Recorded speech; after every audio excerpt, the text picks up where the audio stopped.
What's up? Welcome to our podcast. You guys can talk too. I thought it was No, we're gonna do the intro together. I thought we were doing. You know what? I might just go ahead and use this because that just shows how it works. I was like, do I say something? Do I not say something? I'll let her do her thing, you know? That was what I thought was happening. Just chaos. It is always chaos in this household. Welcome to Me, My Shelf, and I, an official confession stand podcast for you and your loved ones. That was so smooth. Our first episode and our first book is going to be the book talk sensation, A Court of Thorns and Roses by Sarah J. Maas. Going to mass. It does feel like we're going to church with her. We worship these books like that, don't we? Today we'll be talking about chapters 1 through 19. We are your hosts. We have Sam Swags, Sam or Swags, or Sam Swags. Sam Swags. You have to whisper after Sam Swags if you say it together. We have Sarah Carbs. Hey, what's up? And we have Hannah Spuds. Mm-hmm. Or Spuds Hannah. I don't know. Oh, Spuds Hannah, no. You are the only one who calls me Spuds. Sam has called you Spud. I don't think so. You've noticed that I have some new variations these days, yeah, right? now she's like... Sputters. I like sputters. And obviously Spuddy Buddy. It's so embarrassing. That's cute. Spuddy buddy. It's so embarrassing when we're out in public and we'll be at the grocery store and be like, Sputters! You just call her Carbon No-No? No, dude, now I'm gonna say your nickname on the internet that you don't like. Sammy Sweetheart. No. Swaggletooth. She hates that. She hates that one. I don't hate it anymore. You've lost the power of your nickname. No, I'm getting it back. I'm getting it back. I'm getting a hashtag and posters and puffy glue. And it's gonna happen. It's a good thing I don't have snaggle teeth, otherwise it would actually that would just be mean. That would just be mean, yeah. I think someone thought Carbs was a mean nickname. That So everyone who I say that to, they're like, why would you call her that? I'm like, it's her last name, shortened. I always preface it that I call her Carbs because her last name's Carbon. I do too, because people always... I know, people don't know. Recently I'd be like, yeah, my best friend Carbs, and they're like, Hannah, do we need to unpack this? This is like probably, this fits for this podcast, but I was like, why they call me Carbs? Because I'm the only carbs you'll want to eat. Spice! Tell us to read smut without telling us to read. Oh, God. Beautiful ladies. Beautiful. Just a heads up, this is the girls from the future. We were editing this podcast episode and some of our audio didn't really work well. We were a bunch of podcast noobs last year when we recorded this episode, so if you hear different sounding audio, it's because we're going back and kind of cleaning up our audio so that it makes more sense. Sorry in advance, but we love you. Thanks for listening and being patient with us as we figure out this podcast journey. And get better, because it's going to get better. Stick around, folks. I promise it'll get better. At least I hope so. You guys can tell us. I was going to ask you both, were you avid readers before we've got into this podcast? A little bit in my high school years. I think it's pretty natural for people to fall off in college because you're drinking a ridiculous amount of alcohol. It was the same for me. I dropped off reading in college. I grew up reading all of the Harry Potter books, Lemony Snicket's Series of Unfortunate Events. I absolutely adored reading. And then when I got to college, it just kind of became too much. And reading textbooks was my new norm. I'm embarrassed I asked this question now because I was kind of hoping that neither of you... I knew that Sam was, but I was hoping Spuds would be in my corner. I am not an avid reader. I hated reading. I wouldn't finish the Harry Potters. I'm like, there are movies. Why bother? I was 100% that person. So you guys pulling me into this type of genre has been a huge change in my life, but I would argue a good one. I mean, I'm not on the YouTube as much anymore, so my eyes are grateful. So there's one thing. And you're here with us, recording a podcast. Who would have guessed? Was it Ben Affleck? In the video for Hot Ones, we're just like, look at us. Who would have thought? Oh no, that's Paul Rudd. Paul Rudd. Look at us now. Who would have thought? It's my favorite. Not me. I love Paul Rudd. Let's get into it. So A Court of Thorns and Roses starts off with 19-year-old human girl named Farah who's hunting in the woods. She sees this deer, and all of a sudden she realizes there's this ginormous wolf stalking it. And she goes into sheer panic because she realizes that if the wolf gets the deer, she's not going to have something to bring home to her family. Mm-hmm. They have been living in poverty for, I think, 7 years at this point, maybe even more. Maybe more. And she has become the breadwinner. I mean, she's the only reason why her family's even alive at this point. And she's the youngest. It drives me absolutely crazy. She decides to shoot the wolf with an ash arrow, and thinking that it might be a fairy. Yeah. It was known that Fae could shapeshift. Didn't she shoot it and then it was glaring at her, just like, wow, you just shot me sort of thing, and then she shoots it again in the eye. She said it had human-like eyes. Yeah. Mm-hmm. And then for the first chapter, this was a little dark, but she skins him, uses the pelt to carry off the deer. I have a question. Yeah. If you were starving, wouldn't you take the more meat from the wolf? I don't think she could carry both of them. No, she couldn't. Oh, and remember, Feyre was trying to avoid larger animals coming at her for carrying this meat. She doesn't want to be caught in a bad predicament. So it's easier for her to carry the deer because she can manage that weight. Whereas the wolf would take longer, its blood would attract other larger predators. The safer bet is to skin the wolf in the forest and to take the deer, and using the wolf's fur as sort of like, not a silo, what's the word, like a sling or a pack of some sorts. That way, most of the animals will go eat the wolf, and she'll just slip out of there. Make them thick for the next deer. Right. So she goes home, and we find out a little bit about her backstory, and her family's a house of like precisely. They are so infuriating. Because I have read this story before, so I'm revisiting it, and I just forgot how frustrating that first book is with the dynamic with her sisters and her father. You just want to jump onto the page and just scream at all of them and smack them, get your together. They're so entitled. Yeah. Especially Nesta. And to explain it, so the mother is not around. She passed away before this book even started. Their father is crippled. He had a broken knee. And we come to find out that he used to be a very wealthy merchant. The idea was that her father's family were really wealthy, but that was a lie. They've been covered in debts for decades. And her father, trying to get above it, decides to take a really risky bad business deal. He was shipping goods and ended up taking the shorter travel route that was a little more, how would you say it? Turmoil? It was risky. It was treacherous. There were rocks or something that most people didn't make it through, and her father was one of them. Or at least his ship was. He made it. It was a gamble. It was the shorter of the distance, but it was more treacherous. So he took a gamble on the shorter path. And so ship sank. They broke, lost everything, and then the last creditors were, I guess, some type of thugs or something, and they shattered his leg as payment for him screwing them over financially.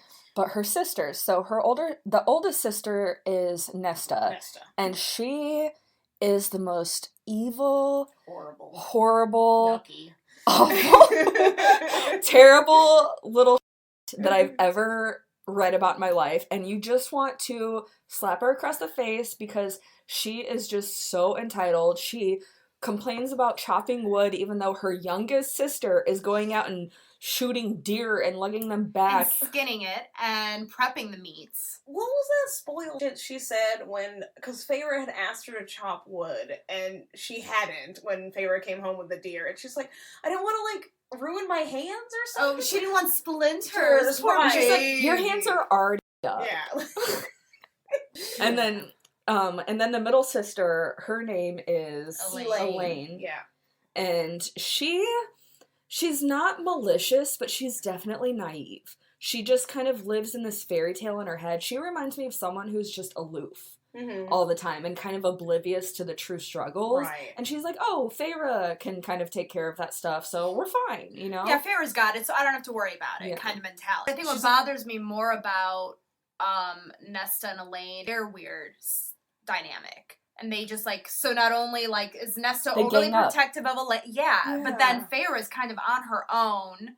And they're, like, so unappreciative, but they, like, Elaine and Nesta will do anything for each other. So I'm so curious to know if maybe Feyre is someone else's daughter. They all look alike.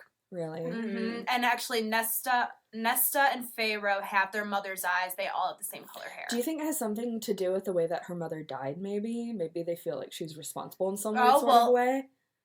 Is there a huge age But they do... There isn't, but they do have that whole... For whatever reason, I marked it in the book, it always bothered me that their mother put all that pressure on Feyre to keep the family moving. That makes me feel like the mother knows something that we don't, and eventually Feyre will come into something powerful because of whatever destiny or fate she has, and somehow her mother knew about it before anyone else. Or maybe her mother treated her differently, and that's why the sisters kind of resent her. Yeah, like they saw their mother treat her poorly, so that's how they were conditioned to treat her poorly. Is that what you're kind of saying? Or like vice versa. Maybe they were jealous of her mother treating her too well and babying her. But I mean, honestly, I don't really know because it's not really explained in the book what the dynamic is yet. Like, I'm hoping that Mass talks about it later on in the book about just kind of their relationship, because I was infuriated reading these first few chapters just because the family was so trash. Actually, you know what kind of bothers me? I can sense this, like, undertone of resentment towards the dad, which kind of makes me sad. It makes me sad that they all kind of resent him, and I don't necessarily know why, I guess. Like, obviously it might have something to do with the decisions he made that led them into the state that they are financially now.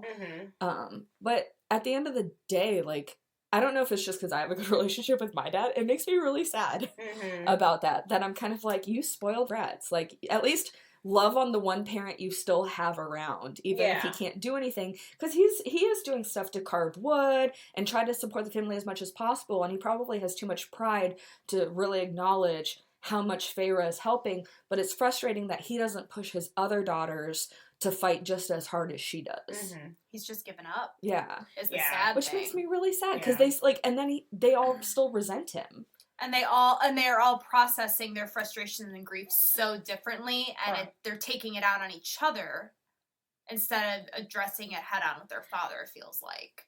I wondered if maybe Nesta didn't like Feyre because Feyre has adjusted to this lifestyle, whereas like Nesta and Elaine are really like resistant towards accepting that they are poor now. That's like, a good point. Acceptance. Like it's that like and their as well as their father. The father's also kind of quietly resigned himself to what's going on. Like he's so crippled he really can't do anything about it. Kind of felt this. I felt like maybe Nesta felt betrayed by Feyre somewhat, I guess, psychologically, because Feyre's like, okay, we're just gonna handle this and this is our life now, and Nesta's like, no, we are wealthy women who have been forced into this, and poor us. And also I feel like there's this holding of hope that one day they're just gonna wake up and be back in their privilege. Right. You know what I mean?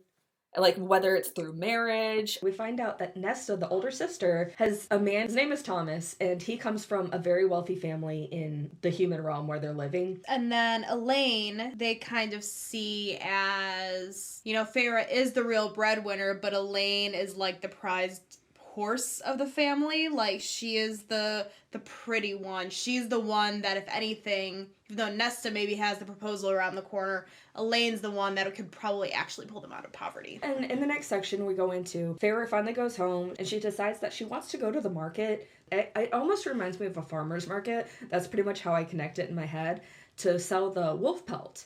So when we get to this farmer's market, she seeks out this mercenary. They are paid by the wealthy families of the human realm to kind of protect the humans against the Fae. I was just gonna say, I always think of Brienne Tarth when I think of the mercenary. I know, right? Feyre seeks out this mercenary because she knows that the mercenary has money from the wealthy families to sell the wolf pelt. And then once they're home after selling that pelt, well, and I guess I could also reference the fact that we meet the children of the blessed whilst in this farmer's market situation, and they are like, I mean, It's like being, they're like missionaries almost. And Do you have time for our Lord and Savior?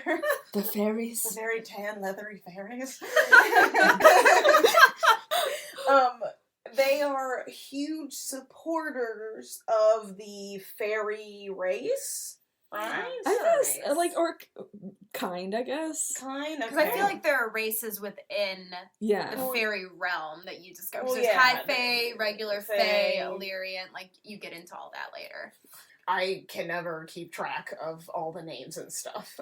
So these children of the blessed are trying to support the fairies and they send people over, right? They send people over the wall.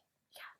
To do Pretty what? dumb. No one knows, because they never come back. Yeah, that's a really great way to, like, get someone to buy your product. A lot of the residents of the area look at the children of the blessed as like, okay, you're just making sacrifices to these people. They don't come back. They're killing them. You're just an aid to these people, and in return, you're just not getting murdered by a fae. Right. So it's kind of this joke of... Well, it's like they're pimps for the, like... They are! How much, sweetie? How close can you get between a missionary and a pimp? Throw some magic in there, that's how it's done. And some sexy face. Some sexy face in there. But yeah, they're kind of like pimps. I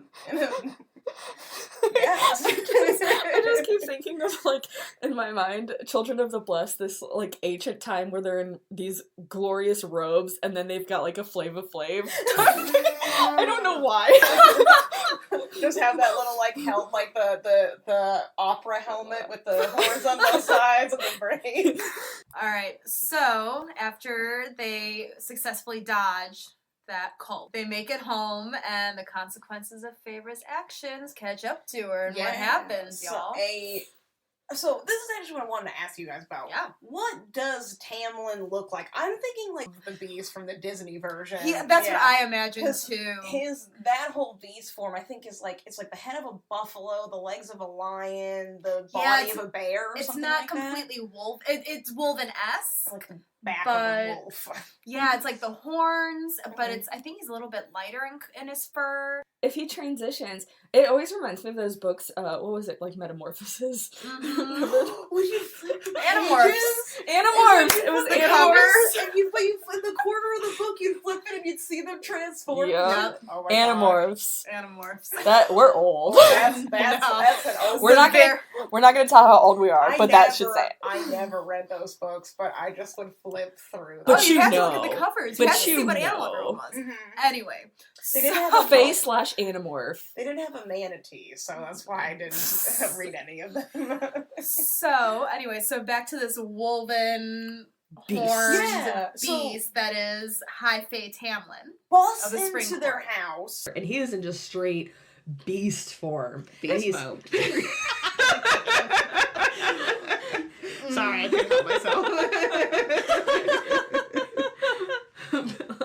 Heard that. Beast mode. He was definitely in beast mode. Could you imagine a beast breaking through your door but speaking English to you? Yeah, right. Being able to communicate with you, that would be horrifying. Murder. It's like that, man. I'm kind of with Spud on this because I visualized it as they're sitting around the fire talking about stuff, and then boom, Beast comes in, and it's like, excuse me. Like, I always saw it kind of like that, and I wondered if he went to other cabins before he went to hers and just like busted in and had this whole speech thing like, "Roar! Where is she? Where is she? There's only men here." Okay, must be the neighbor. I wondered if he had a few missteps before he got to Feyre's cabin. So I always thought that that's why he's like, this is not good, and it was a little bit more toned down than what I anticipated. So that was my assumption. You've been around a couple times. So, what Feyre didn't realize in killing the Fey Wolf that night was that she broke a treaty. I think it's worth noting the location of their town is up against a wall that splits the human realm with the Fae realm. You can say fairy. Fairy? Okay. With the fairy realm. I'm gonna say Fae realm. That just sounds a little bit better. It sounded like you were saying Feyre, though. Is that why the name came from Feyre? Fairy. I don't know. There's a connection to that now. I'll never unhear. Do you guys remember Thumbelina with like the veil of the fairies? Like, do you remember that? No? Only you would. It's true. So the treaty was essentially the Fae would not touch the humans or sneak through the wall, which, spoiler alert, they snuck through all the time, so they broke the treaty nonstop. But a human could not kill a fairy. And when she shot the wolf, who was a Fae in wolf form, she instantly broke the treaty. And Tamlin came for the pay. Or Tamlin came for payday? I don't know what the word is. Payback? Payback? Okay.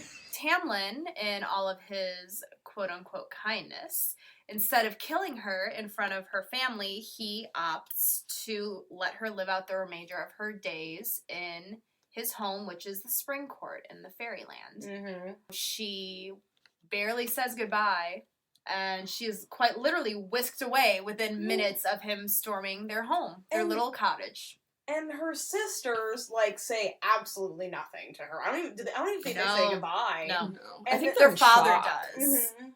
He says, don't come back. Like, take advantage of Which this. is weird, because, like, I feel like the dad has to know some because if a beast breaks through your door and threatens to take your daughter to above the wall, which you've been told numerous times that is super dangerous and you're not going to live, you're probably going to die or become a slave, why would you look at your youngest daughter who's supporting your family and be like, don't come back? Mm-hmm. Enjoy. Have The fun.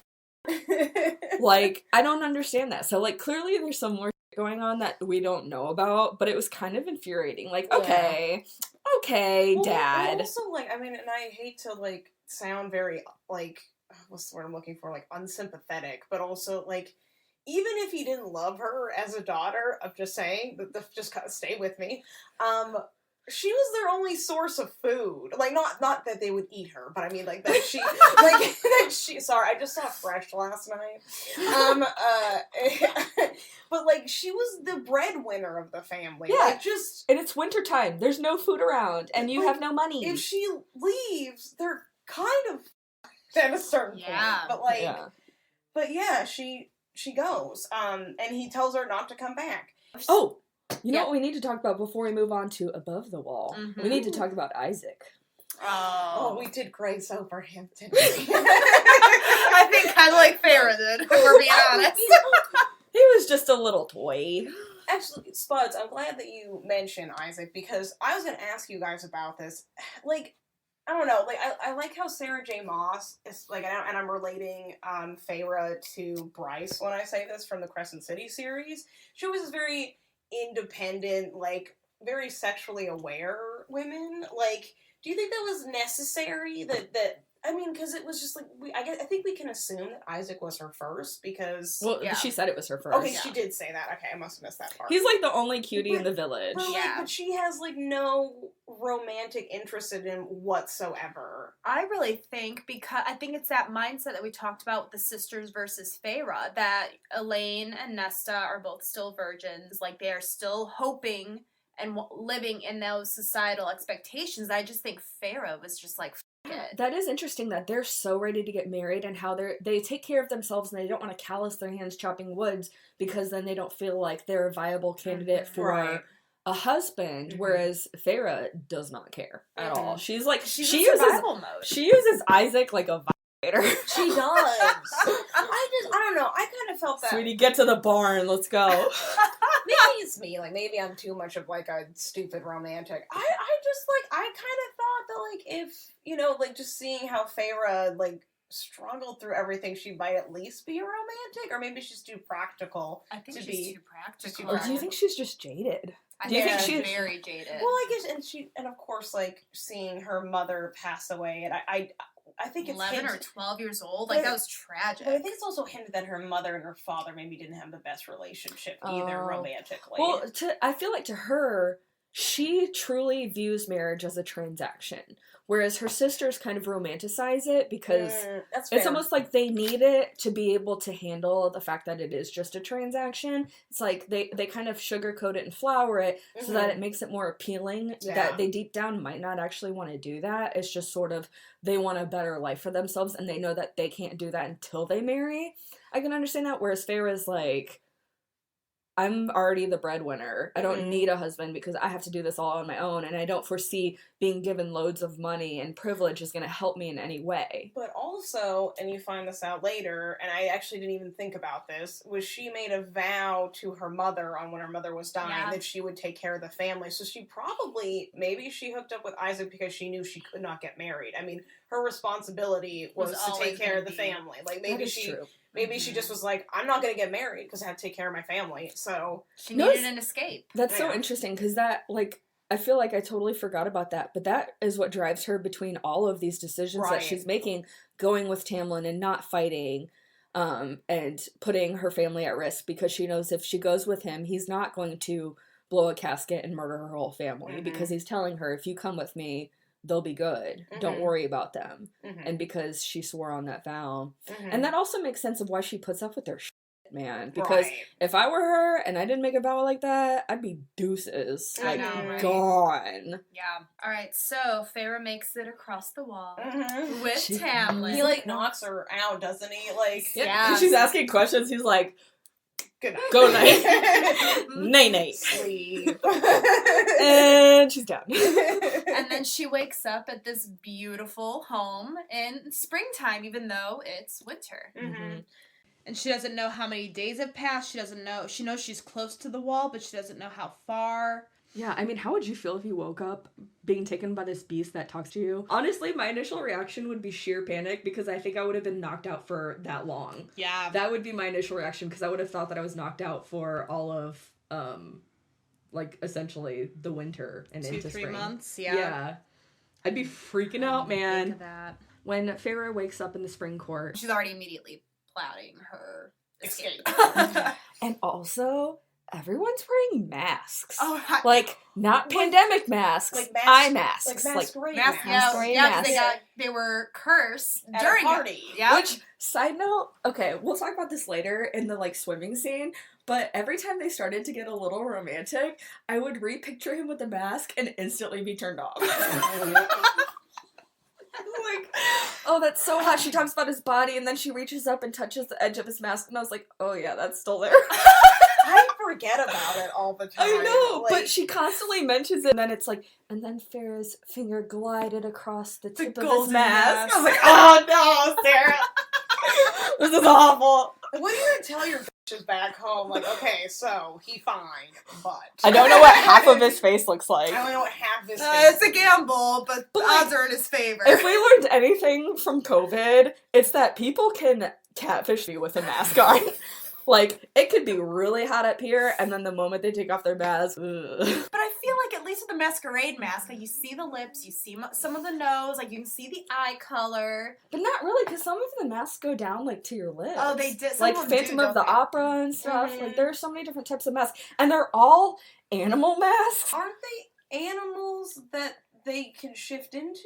But not all of them can shift. No, that's like, it's either like court, I think they get into it a little bit farther and in the other books, but they talk about how each High Fae, like, essentially has their own specialty ability, and Tamlin's just happens to be shape-shifting. Okay, because I think isn't what Lucian said, that Tamlin can make other people shift into things? Yes. So Which is that why was he was able to do that with the wolf that Feyre killed. because he can turn other people into Correct. animals. I don't think just wolves. I think he can turn them into all whatever sorts he of, wants, whatever he wants. But it's still weird, like, And the mask disappears when they shift, conveniently, but then when they go back to their human form, the mask. Yeah. But they can take off the No. mask. No, they can't. But it would rip their face apart, right? No, they can't take it off. No, I It's- mean, yeah. It's stuck. magically bound? Yeah. Oh, I thought they could take it off and it would just rip up their face. Maybe, No. maybe one of them tried. No, because she but- tried to pull it and it didn't budge. Oh. Yeah. Well, I guess, the mask would kind of take me out of some more romantic pursuits. Oh, let's talk about Lucian. Lucian. Yeah, Lucian. He was my favorite character from the start. Lucian's fun. I do enjoy him. He's spicy. He's definitely spicy. I love his zestiness. He's got that a lot. fiery redhead. I love him. And he's got one eye, he it's not like he has like half a face, but like he has it's a wooden eye. No, metal. it's a magical. It's like a golden magical eye. Okay, But it's made out of metal or something. it's made out of metal. Okay, and it goes all over. It reminds me of Mad Eye Moody. Yes. All of the Harry Potter references. Sarah J. Maas. Let's Mhm. not be stealing, okay? naughty, and your place looks like England. Sorry, And his name is Lucian. My grandpa's name was Lucian. So we meet Tamlin's bestie when they get across the wall, and that is Lucian. And that's his emissary. Yes. And he hates Farah because she murdered his friend. And Russ. So Lucian is actually originally from one of the other courts. We eventually learn he is a descendant of the Autumn Court, the youngest child. And he totally, after his family went psycho. And slave owners. And slave owners, he decided to cut them off, and Tamlin was able to give him a job in the Spring Court, and he has lived there ever since. He kind of went to the Spring for almost like asylum, right? Pretty much. Yeah. And the Tamlin wasn't supposed to be the High Fae Lord. He's also the youngest of his family. Yeah, correct? and it sounded like they are very kindred spirits in their upbringings. He did not want that position. For the record, he talks about it, and it's very clear that he is not really technically equipped to take on this role that he has been thrust into. Well, and that's evident because instead of sending other people to do like all the cleaning up around this court, he just does it himself. I didn't think about that at all. Like he doesn't say like he has plenty of people. I would think. Well, not yet, because in the castle it's pretty bare. Because Farah talks about it, how there aren't people around at all. It's very minimal. Because of, I think, the curse with the masks, people Yeah. panicked because of whoever this looming threat, this unnamed female threat that has not been said yet, kind of scared people off from the manor. She's also the reason she took Lucian's eye. Oh, was it her too? That's what he said. Is something because he misspoke or he said something he wasn't supposed to or said too much to her. She went snap. But we don't know who her is. We just know she's like she is. some creepy woman of the dark. Well, didn't the Suriel talk about it? About kind of go into detail of what that looming threat is? A little bit at the very end of this section. But actually, you know what I was just thinking? I remember reading this book. I had a hard time listening about the castle because it was so empty. It reminded me of Zelda, the Ocarina of Time. I didn't play that. Sarah probably didn't either. Losers. I was looking for the line about like how his parents died. I was curious. Because I know he tells her in the garden when he's talking about like how his mother. And they talked about the mating bond. He barely knows this little mortal girl, and he's just sharing all of his little family secrets. Like, how bored are you, buddy? He's a little too eager. I don't know. Yeah, he's already courting her. Right. I mean, he was courting her from the get-go. Which was like kind of weird. Because you mentioned about how like when she first gets to the palace. House, whatever, or castle. I think you referenced it as a castle, right? I thought it was manor, but Manor? yeah, Okay. it's not like a mansion. But he like serves her. He's putting food on her plate. She's got this gorgeous room. He asks to spend time with her in the mornings, and she's like, "Oh, excuse you, you're my captor. What do you want?" Bye. Yeah, that is super weird. Yeah, it's very, very weird. So she spends, I would say, the first 10 or 15 chapters trying to get out. Well, he keeps telling her that it's safe in the castle because there are mythical creatures outside in the woods and surrounding areas that are very dangerous to her, like to Faye, let alone her, because she's mortal and can die. And so there's this constant fear if she goes too far from the castle that she could run into something. Yeah, spooky. Spooky. And some of those creatures, what was it, the Naga? Suriel. And then there was the Bogey. When I say bogey, it reminds me of 10 Things I Hate About You. Right, it reminded me of Harry Potter, right? Yeah, Bogart. Well, so does the Suriel. Reminds me of a Dementor. Yeah. Surround sounding that. Okay, Sarah J. Maas.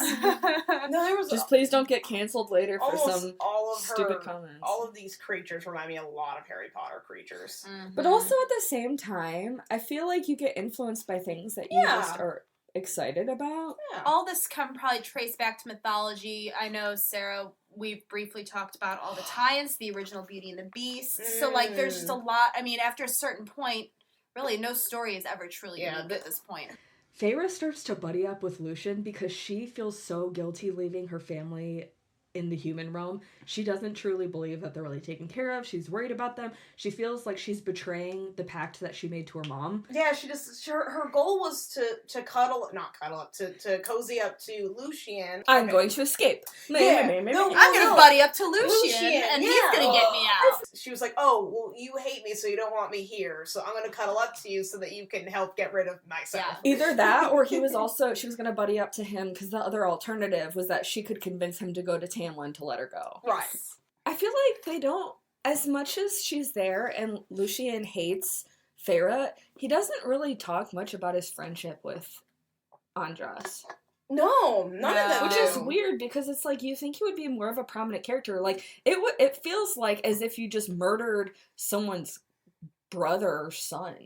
I think they're fucking with her. I don't think he was as important as a friend as they're letting on, and they just, I don't know, like. Especially with his like Tamlin's weird infatuation. It was almost like he was like, I need an excuse for a plaything. The forbidden fruit must be tasted. Oh, that's kind of creepy. Mm-hmm. Okay, now I'm starting to not like him. Well, but yeah, they never talk about Andros. What, something about that. But yeah, like they never talk about him, and I thought maybe at first it was like, oh, well, they don't want to make her feel sad for not realizing that she murdered someone. But they constantly tell her that she's there because she murdered somebody. Yeah. But they never talk about the person she murdered. Mm-hmm. No, they just talk about the act. I don't think he was one of their favorites. Maybe he was more of like a class clown. What if she sort did of thing. them a favor? And that's why Tamlin is like, yo, my queen, you took out this guy and I didn't have to do anything. Maybe he was planning a coup against Tamlin. Ooh. Sorry. Can that sound clip be the opening of the episode? Sorry. I got so scared. It just came right out of me. I'm sorry. Just gonna drink the tea. Lucian so kindly decides that he, I say so kindly, he decides, well, he doesn't decide. They are not allowed to tell her about a lot of the stuff. Apparently that's part of the curse. And so he says, if you want answers, I can teach you how to meet the Suriel. He gave her all these instructions, like leaving out a dead chicken and like rope or whatever and tying it up. Turns out all you have to do to get a Suriel is give him a cloak. And like, She finds out after. And she finds that out from the Alice. Alice. So Feyre manages to trap the Suriel and tells her a couple of really interesting facts that we're going to want to remember. which is kind of funny because it's like hanging upside down. It is. Having this kind As of this it's, like, Dementor-esque character is hanging upside down And in a it's tree. swinging. It's just swinging in the tree. And she's just like, tell me about my future. What should I do? Those are my prayer beads from the Children of the Blast. It's alright. I was just thinking about, like, when you said the Suriel's gossip, I was thinking about, like, what if someone made a tea bag that's cereal? They did. No, they didn't! Look Oh, on there's Etsy. so many On Etsy, yes. There's so many tea I references. wish I had thought of that first. Sorry. Okay, I apologize. I just, like, couldn't stop, putting a little cereal tea bag in. Like, sorry. Yeah, they have t-shirts that even have the Suriel Tea Company. It's got the cereal holding like a cup of tea. Teacup. Okay. Christmas gift ass. Actually, my birthday's closer. Birthday gift ass. I want that. Cereal, I officially am putting in my claim for this. I'm sorry. So You're good. she snares the Suriel, asks a bunch of questions, and we find out about the different courts, which are the solar courts and the seasonal courts? Yes. Yes. Mhm. Okay. And so the seasonal courts are spring, summer, autumn, summer, winter. That was like rain. I was I thinking know of it's like rainy courts. Oh, well, in Maine, Oh. it just comes right down. It's fine. Sorry.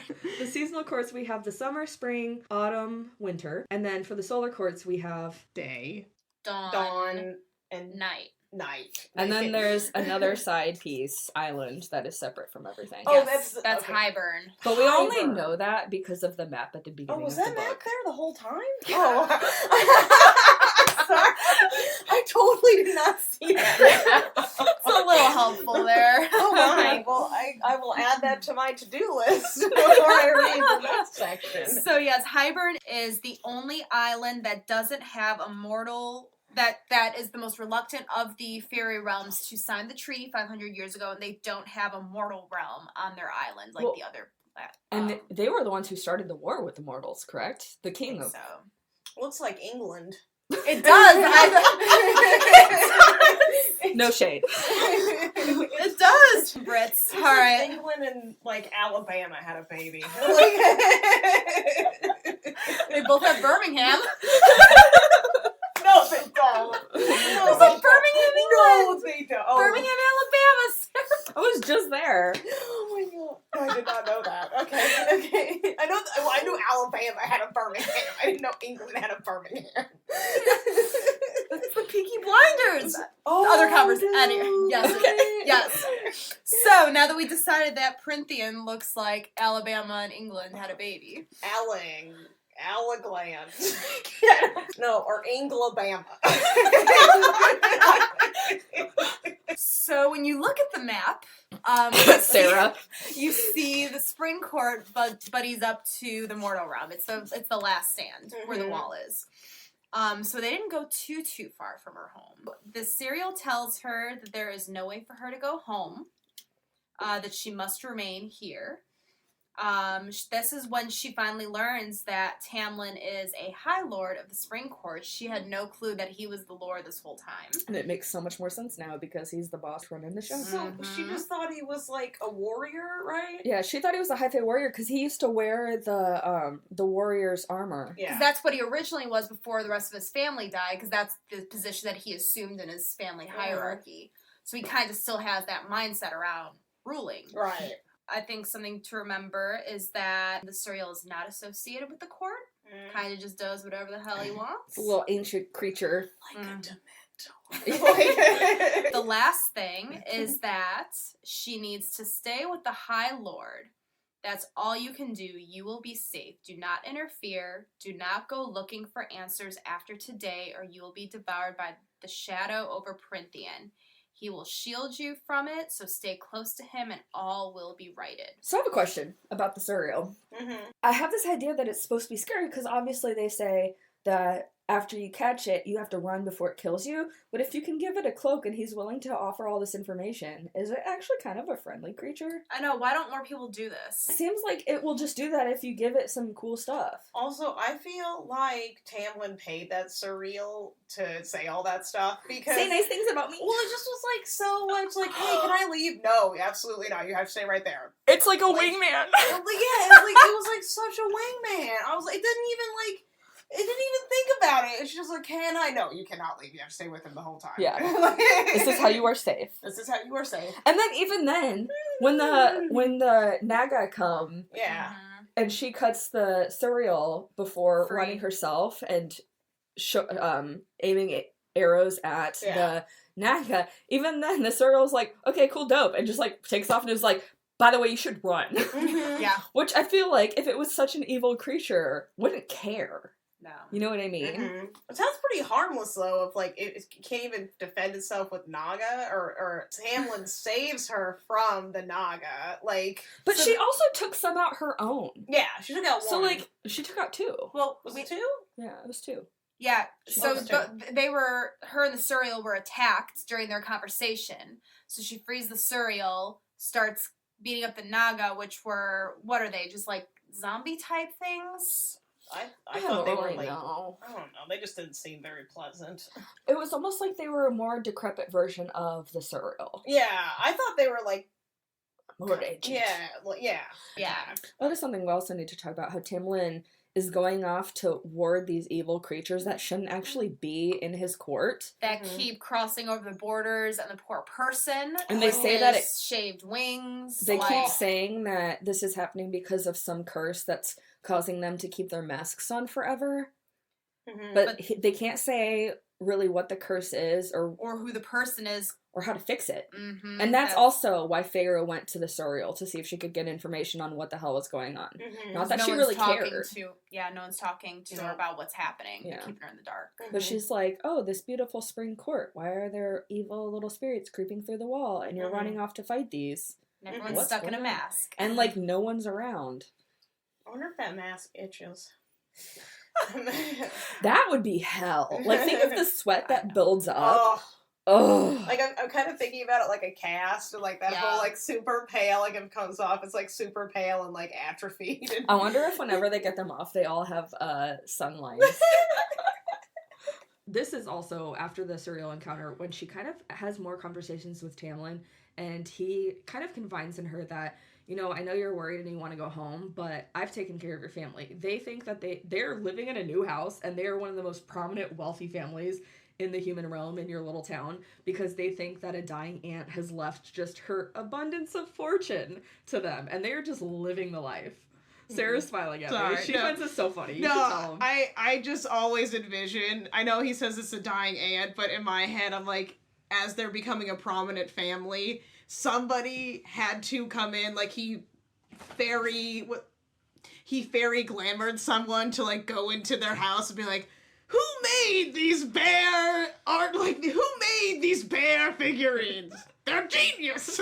I'll take them all. Like, and they're like from those stupid bear figurines because that's the only thing he could do when he was incapacitated was make these bear figurines. But I think he also is more mobile now because they have access to better medicine, and he was able to get his leg at least treated, or I think a better mobility. Yeah. Mm-hmm. Yeah, he's more mobile now. Yeah, which is nice. So yeah, no, he's a bear figurine millionaire in my mind. Just ruined sexy time. Yeah. Because they do start getting closer. Surprise, surprise. Stockholm syndrome. She finally caves to his awkward charms, and is now falling for Tamlin. Yeah, and they have a sexy scene in a pool, in a pond. Yeah, what is it? A starlight pond? Yeah. Is what it's called. I think it's a pool. It's a pool. But it's a pond. It does not have a diving board, however. But it sounds cute. Yeah, and it's like, and it's just magic. Like, I think she asked him how it's possible, and he's just like, magic. So, And then, so they decide to go swimming in the starlight pond lake thing. There's a couple sexy scenes. The first one, after the starlight, was a fairy was dumped into his court, and his wings cut brutally cut off, and he bleeds to death. So what was sexy about watching a fae with his wings cut off? No, that wasn't What isn't sexy about it? Is it, Sarah? No, that wasn't sexy that I remember. But like, I think Tamlin had cut his hand really bad. And she had wrapped it for him, and it was like sexy nurse tending the wound sort of thing. And he was like, "Oh my God, you gave that fairy so much respect," and you held his hand while he died. You held his hand while he died. Why? Why would you do that? She's like, I just had to. Her prejudice is slowly melting away. You can't let someone die without holding their hand. Well, and she.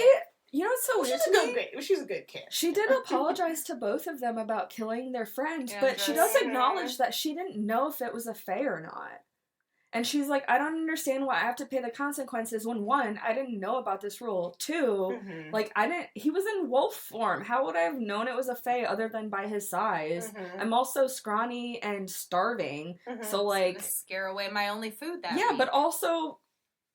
Like, a scrawny, starving person shouldn't be able to take down a fae. It almost seems, when I was reading that first scene of her killing the wolf, it almost seemed like he wanted her to do it. It's like a suicide mission. What if he was running away from this? Tamlin. What if there's some creepy going on, and he was running away from the... horrors that were happening over the wall. Maybe. And what if he was like, please just kill me already? I think Tamlin said it was like some sort of recon mission? Like he was looking... Yeah, I think so. Recon for what? Don't remember.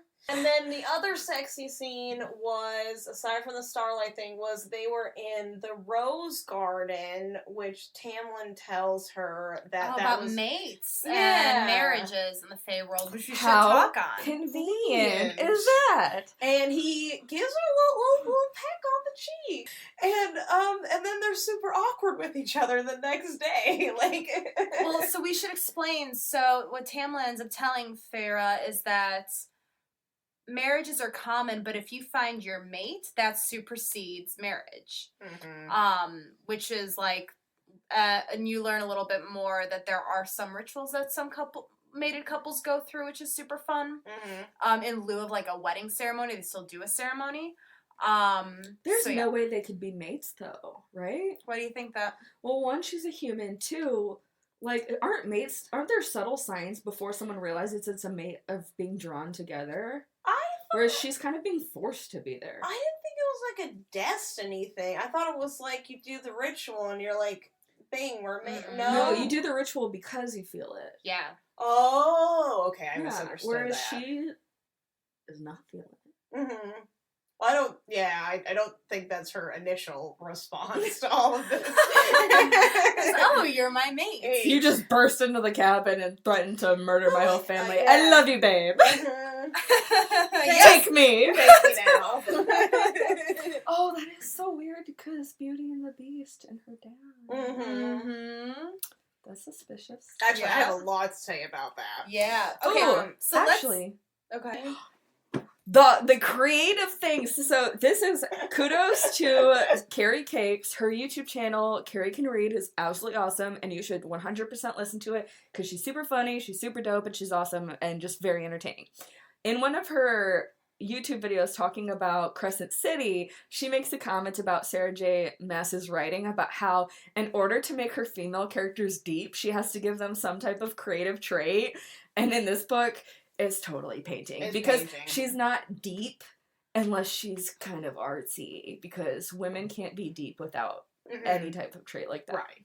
Whereas, like, Bryce is dancing. So, Yeah. Which we never saw dance in book one. No. Other than the club. She gave it up because of Danica. So there. So she likes to paint, and this is very Beauty and the Beast. Like, he has a whole gallery that's been shut. Instead of a library like in Beauty and the Beast, it is an art gallery for her to paint in. How for chic. him.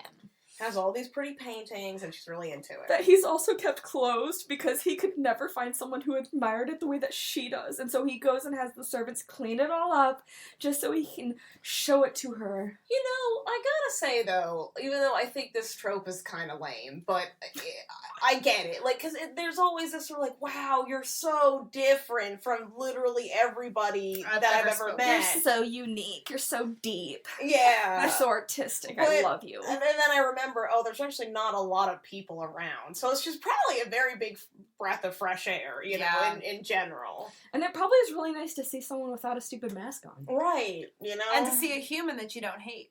Yeah. Well, I also think being an immortal, which they are immortal, or they just live a long time. Yeah. You know, like, they're more precious. Like, they, like, enjoy life, and they don't... I think Tamlin makes that comment. Yeah, they're more fragile. Watching humans, how they have to enjoy their life because they know there is an ending to it as opposed to the way the Fae operate. We end this portion of our reading with the Fire Night Festival Calanmai, which is the official start of the spring season. So obviously the spring court hosts it, and all the other courts are allowed to come in. Farah wants to go, and Lucien and Tamlin are like, no, you're not allowed, blah, blah, blah, blah, blah. She gets all pissy about it, 'cause she's like, no one tells me what to do, blah, blah, blah, blah, blah. Because she's an independent woman. Yeah, she is. Then it ends with a creature coming into the spring court that has Tamlin and Lucien spooked, called the ACOTAR. This creature comes in, they're all panicked that it saw Feyre, and that is where it leaves off. If you haven't read this book yet and you want to read it because of us, Do not Google. thank you for listening. Also, Don't Google it because fan art, love you guys so much, love you so much. It will spoil it so hard for you. I love you, but stop. But yeah. I love you, but stop. But just. But thanks for listening. But thank you for listening, and just stop. And keep listening. Thanks. But stop. We just wanted to thank you so much for listening to our podcast today. And our next podcast, we'll be going over chapters 20 through 34. We look forward to having you back. Feel free to drop any comments, likes. What do they say? What do the kids say? Like, subscribe, comment. Is that all a thing? Tweet. Yeah. Tweet. You can follow us. Follow us on TikTok. I can say that now because I'm new to TikTok. I'm gonna Love this for you. With 15 likes, it's fine. Crushing it. You're thriving. So we were so excited to have you guys. And Thanks for joining us. Thanks. Bye. Bye.